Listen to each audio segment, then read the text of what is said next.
సాంబశివరావు గారి అవునండి. నేను చీరాల కారంచేడు బాధితుల ఓకే. ఓకే.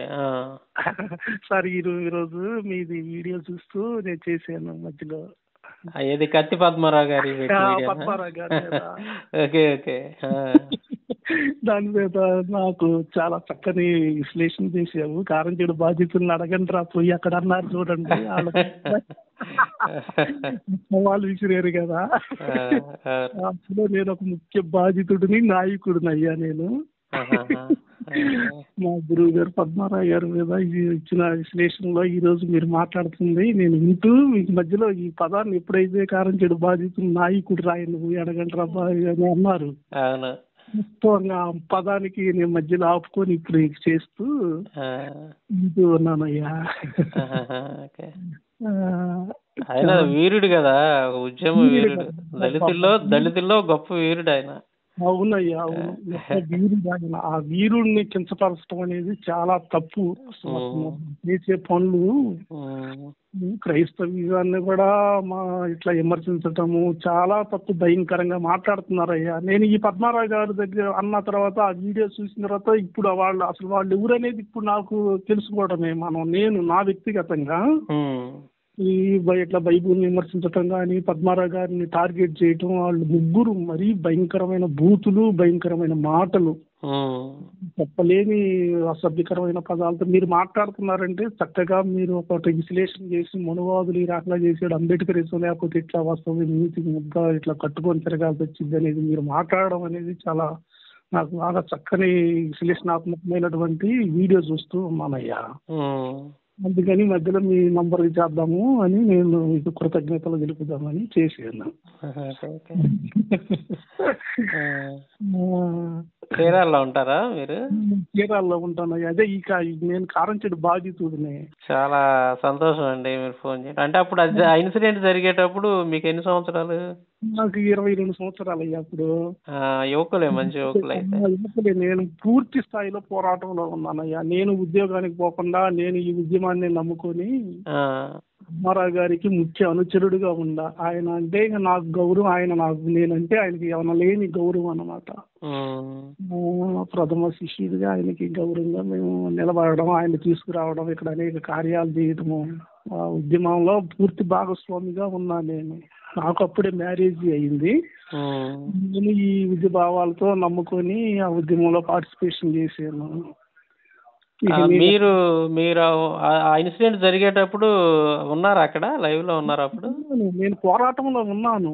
అంటే మీరు వాళ్ళతో పోరాడారు ఆ టైంలో? పోరాడాను. ఓకే. ఓకే. అంటే ఫిజికల్ గా ఫైట్ చేశారు వాళ్ళతోటి?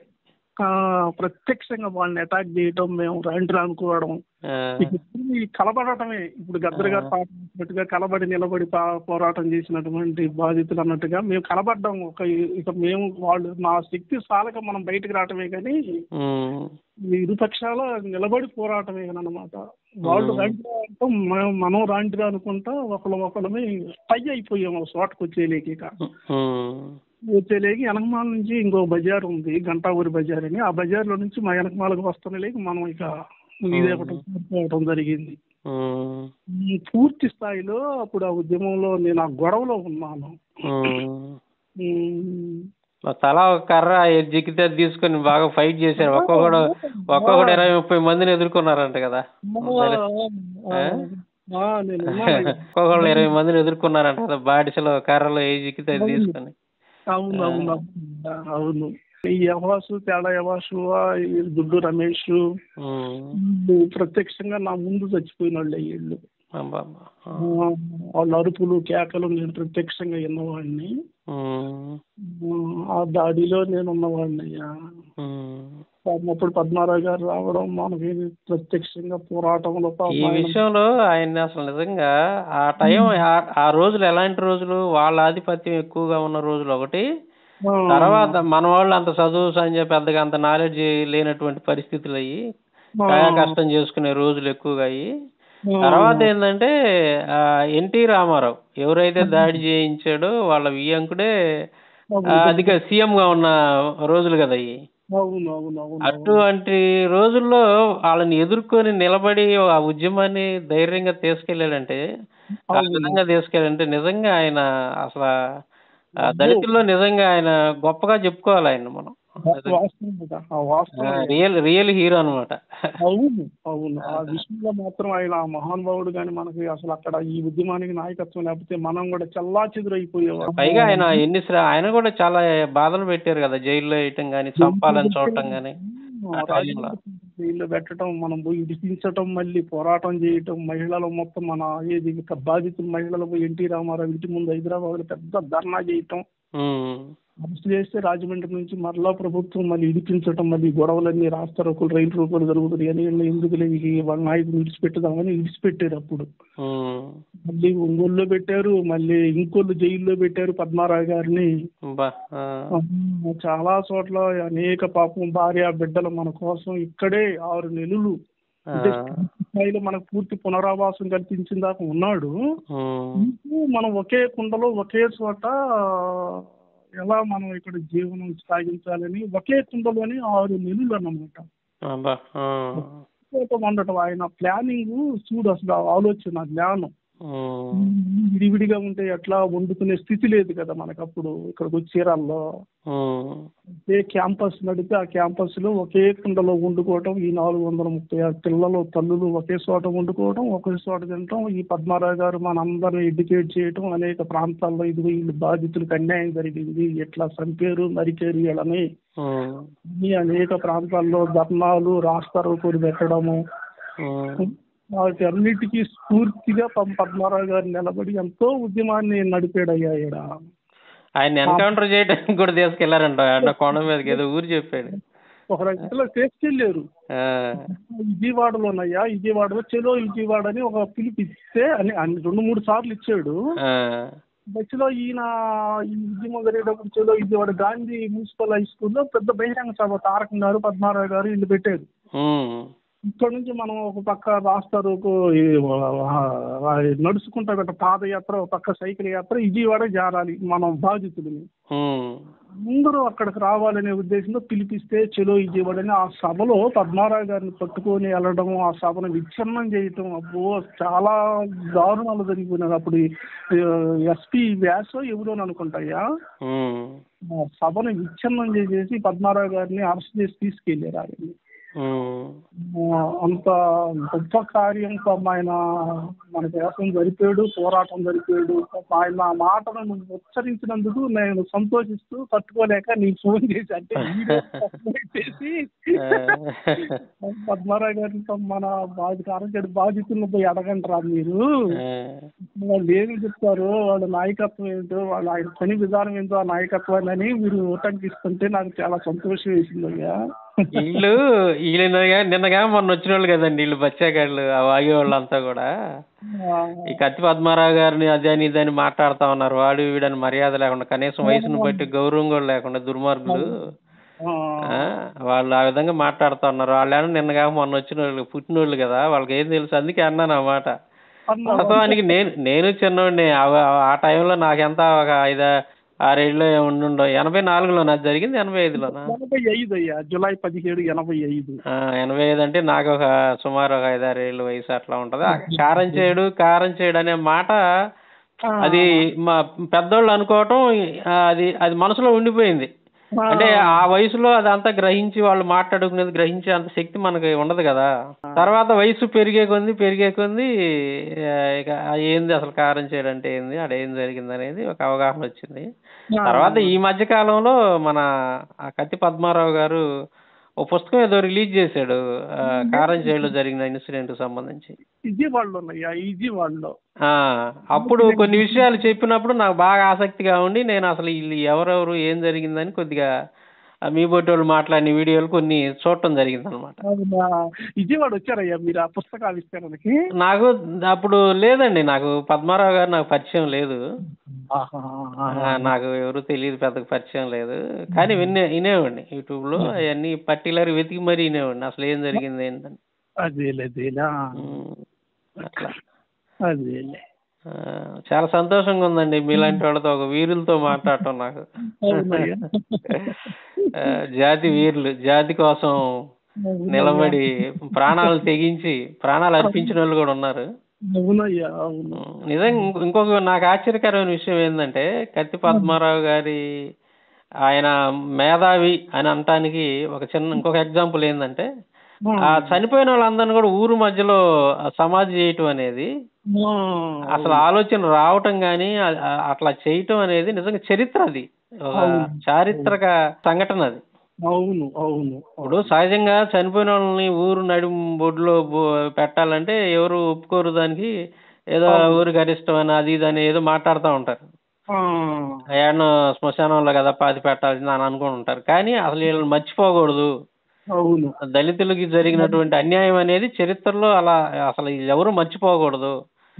ఈ చూసినప్పుడల్లా దళితుల రక్తం మరుగుతూ ఉండాలి. వాళ్ళలో ఆ స్ఫూర్తి అనేది, ఉద్యమ స్ఫూర్తి అనేది ఉండాలి అని పద్మారావు గారు చేసినటువంటి అది పని ఉంది చూడండి అసలు. అది తరతరాలకి ఇంకా ఇక అక్కడ పోయి చూసినోడికల్లా అరే నా జాతి మీద గతంలో ఇంత ఇంత అమానుషమైనటువంటి దాడి జరిగిందా అవును. అని ప్రతి ఒక్కడికి గుర్తు రావాలి. అవును. అసలు నిజంగా వండరండి ఆయన చేసిన పని. ఆ థాట్ రావటం అనేది అబ్బో చాలా గొప్ప విషయం అసలు. అవును. ఉమ్. దార్శనికుడు లాంటి ఆయనేనయ్యా. ఎందుకంటే ఉమ్. ముందు చూపు ఆయనకి గొప్పదన్నమాట. ఉమ్. ఆనాడే ఒక ప్లానింగ్ అనమాట. 436 కుటుంబాలు ఇక్కడ ఒక గ్రామాన్ని ఏర్పడడం, ఇక్కడ స్వేచ్ఛగా బ్రతకటం, మళ్ళీ మనకి చీరాల్లో ప్రాంతంలో ఉమ్. ఆలోచనలు చాలా గొప్పగా అన్నమాట. మేము ఇప్పటికి కూడా మనం ఎంతో గౌరవిస్తా ఉంటాం. ఈ వీడియో చూసిన కాడ నుంచి మరీ భయంకరంగా వాళ్ళు మాట్లాడతాం పాపం ఆయన్ని. ఉమ్. ముసలి నక్కని రకరకాలుగా సంబోధించడం. నోరు కాదయ్యా, మీరు అన్నట్టుగా అది నోర్లు. మీరు ఇంటర్వ్యూ చేస్తున్నారంటే ఎంత చక్కగా మాట్లాడుతున్నారు. ఉమ్. ఇష్టం ప్రకారం వాడికి జ్ఞానం కలగాలి అనే విధంగా ఆ రిఫరెన్స్ చూపించడం. అంబేద్కర్ మహానుభావుడు లేకపోతే మీరు అన్నట్టుగా అదే ఇక అడుక్కు తింటాము మనం. వాళ్ళ ఇళ్ళలో పాకి పనులు చేయటం, వాటికి అలవాటు పడిపోవాలని. నిజమే కదా. అంబేద్కర్ గారి రాజ్యాంగం ఆయన రాయకుండా ఉంటే ఇప్పుడు ప్రస్తుతం ఈ మనుస్మృతి ఇవన్నీ కలిపి ఒక రాజ్యాంగం తయారు చేసేవాళ్ళు. మనం చదువు అనేది మనకు ఉండేది కాదు. ఖచ్చితంగా ప్రతి ఓడు సరైనటువంటి వస్త్రాలు కూడా కట్టుకోకుండా ఆ గోసీలు పెట్టుకొని వాళ్ళ ఇంట్లో పేడకాళ్ళు, బరిగోడ్ల దగ్గర పేడకాళ్ళు ఎత్తేసుకుంటా సరైనటువంటి ఆత్మగౌరవం లేనటువంటి బ్రతుకులు ఉండేయండి. అవునయ్యా. ఈ శూద్రులు కానీ వీళ్ళంతా కూడా,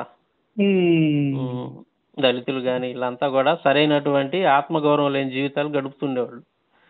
నిజంగా ఆయన చేసినటువంటి పని ప్రతి ఒక్కళ్ళు చదువుకోవాలి, అందరికి సమాన అవకాశాలు ఉండాలి, ఈ అణిచివేయబడినటువంటి జాతికి కొన్ని బెనిఫిట్స్ ఉండాలి అని చెప్పేసి ఆయన చేసినటువంటి కృషి. అప్పుడు కూడా వీళ్ళు చాలా మంది అడ్డుపడ్డారులేండి. ఆయన చాలా ఫైట్ చేశాడు. అంబేద్కర్ గారి గురించి మనకు తెలియని విషయాలు చాలా ఉన్నాయి. ఆ కాలంలో ఉన్నటువంటి మనువాదులు చాలా మంది ఆయనకు అడ్డు తగిలేరు. ఇలాంటి విషయాలు వీటికి ఇవన్నీ చేయనీయకుండా అడ్డు తగిలేరు ఆయన. కానీ ఆయన వాటన్నిటిని కూడా జయించుకోడు. ఎందుకంటే అనుభవించాడు కదా, ఆయన దారుణమైన వివక్ష అనుభవించాడు కదా. అవునుగా మరి. నాలాగా నా జాతి కూడా నా తర్వాత ఈ విధంగా అనుభవించకూడదు అని ఆయన ఈ మేధావి అనిపించుకున్నాడు చక్కగా. చాలా గొప్ప విషయం అండి. మీరు ఫోన్ చేయటం నాకు చాలా సంతోషంగా ఉంది. చాలా సంతోషంగా ఉందండి మీరు ఫోన్. ఈ మధ్య కాలంలో నాకు ఆరోగ్యం బాగలేకపోతే అంటే నేను ఎప్పుడు ఈ ఉద్యమాలు అటు తిరిగి చాలా చేసుకున్నాను. తర్వాత ఇక నాకు హార్ట్ స్ట్రోక్ వస్తే అక్కడ నుంచి దేవుని బాప్టిజం తీసుకొని గత 2 సంవత్సరాల నుంచి దేవుని సన్నిధిలోకి వెళ్తున్నాయ్యా. మన కాలనీలోనే ఒక పెద్ద చర్చి ఉంది. ఆ చర్చిలోనే ఇంకా మేము మన పాస్టర్ గారు మేమంతా బాగా కలిసి ఉంటాము. ఇంకా మీ మాటలు బాగా నాకు నచ్చింది. ఒకసారి పలకరిద్దామని నేను ఆ స్క్రీన్ మీద తీసుకొని చేద్దామని మధ్యలోనే చేస్తున్నా. ఇందాము చెప్దాం పాపం అని మాట్లాడదాం అనుకున్నాయ్యా. చీరాలు వచ్చినప్పుడు కలుస్తానండి నేను. తప్పనిసరిగా కలుద్దాం. పాస్టర్ గారు ఉన్నారు, మీకు ఆయన ఏమన్నా తెలుసా? ఎవరంటే రాజ్ కుమార్ పాస్టర్ గారు అని. తెలుసయ్యా, మన కాలనీలోనే ఉంటుంది ఆయన. నేను ఆయన దగ్గరికి వస్తుంటాను. నాకు మొట్టమొదటి చీరాల్లో పరిచయం అయినటువంటి వ్యక్తి, నాకు చాలా ఆత్మీయుడు. మంచి ఆయనకి నాకు మంచి సహవాసం ఉంది. అవునా? నేను 2-3 సార్లు వచ్చాను అన్న దగ్గరికి. అవునా? ఆహాహాహా. రాజ్ కుమార్ పాస్టర్ గారు అని బాగా తెలుసు నాకు. తెలుసు తెలుసు అయ్యా. మన ఆయన ఇక్కడే మన కాలనీలో మన ఇల్లమ్మంటే ఆ, కలిసి ఉంటాము బాగా. ఉమ్, ఆ, మన కాలనీలోనే ఆయన పాపం ఇక్కడే ఉంటున్నాడు. మొన్న చర్చి చర్చ్ కూడా ఒకటి చేసాడు అయ్యా ఆయన. ఇక్కడ చర్చి నడుపుతూ ఆ, మన సమీపంలోని మనకు దగ్గరే ఆయన అక్కడ చేస్తున్నాడు. ఇక్కడ నుంచి మన కాలనీయే ఉమ్. ఆయన అక్కడ ఉంటాడు. అవునా? అక్కడికి వస్తుంటారు ఇక ఆ, అక్కడే. చీరాలు వచ్చానండి. నాకు చీరాలు ఏదైనా పని ఉందంటే ఆయనకు ఫోన్ చేస్తాను. అవునా? ఆయన తీసుకొని ఎక్కడికైనా వెళ్తుంటాను అనమాట. అంటే నాకు గత 7-8 ఏళ్ళ నుంచి పరిచయం. సుమారు ఒక 7 ఏళ్ళ నుంచి అట్లాగా. అదే చాలా ఆత్మీయుడు. నాకు మంచి ఆత్మీయుడు ఆయన. Okay okay. చీరాలు నాకు చీరాలు ఏదైనా పని ఉందంటే ముందు ఆయనకు ఫోన్ చేస్తాను. అదే అది చాలా సంతోషం అండి. ఓకే అయ్యా. మరి కలుద్దాం దేవుని దయ వల్ల. వస్తానండి, నేను వస్తాను. చీరాలు వచ్చి ఈ నెలలో వచ్చే పని ఉంది. అవునా? నాది పుస్తకం ఒకటి రిలీజ్ అయింది ఈ నెలలో. అది తీసుకొని నేను వస్తాను మీ దగ్గరికి. ఓకే ఓకే అయ్యా. కలుద్దాం ఖచ్చితంగా అయ్యా. ఓకే. ఓకే. ఉంటానండి మరి. సరే అయ్యా. వందనాలండి. వందనాలు అయ్యా.